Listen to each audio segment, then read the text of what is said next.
ایمو معاشره ایوا بدبختی ایوا بیماری چې ایمو معاشره کې اخلاقی دا بیماری نن زیاته هم دی هغه درویغ دی دی حد پرې زیاته شوي دی چې نن سبا معاشره کې خلق درویغو ته سره ګناه نه یایي نه چې د درویغ یوه ګناه دی حرامه دی پکار نه دی چې انسان درویغ وایي و دی حد پورې درویغ معاشره کې عام شوي دي چې کوم قبح دی قباحت دی د درویغو بره هونه بد صفت شوله ابره او چاته شوي دی نن سبا خلق ښه ګڼي نن سبا خلق هنر ګڼي یو قسم ته درویغ ویلله هنرمندی بولي چېرې زه ډېر هنرمند کس یم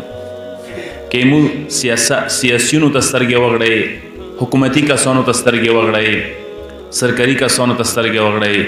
پوسه نه راڅاوسئ لاندې عوامو پورې وړو بچیو پورې به درته وایم درویغ ډېر ښه چلیږي و دې حده پورې بدبختۍ او زوال دی چې دا وړه وړه بچي که تاسو وکسوئ چې هغه معصوم بچي وي 5 کالو به وي مثلا 10 کالو یو بچی به وي هغه درویغ ډېر ښه طریقې سره یایي حالانکې هغه معصوم بچي دي هغه پاک پاکیزه دي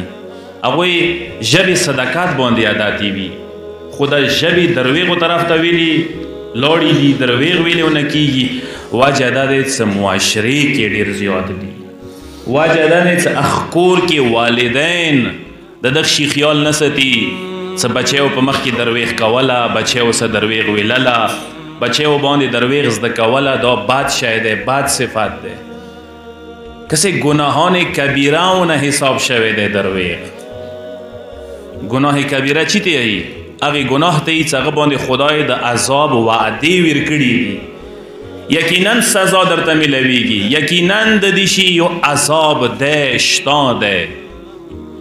نن مو معاشره کې ایوا غټه بیماری انداده دا تعلق نه لري چې زه وایم زه نه مبرا یم نه زه نه مبرا نه یم تاو نه مبرا نه یې چې کوم فیل سره چوک تعلق لري هر یو فیل کې چلیږي دا درویغ هر یوې شعبې کې چلیږي دا درویغ و چوکې پروا نه کوي صداقت نن یادش بخیر فرسه کې وټکې دی یادش بخیر خاص مناوه چې خلکو رښتیاو باندې اعتماد کولو خلکو رښتیا ویله اوس درویغ خلق یا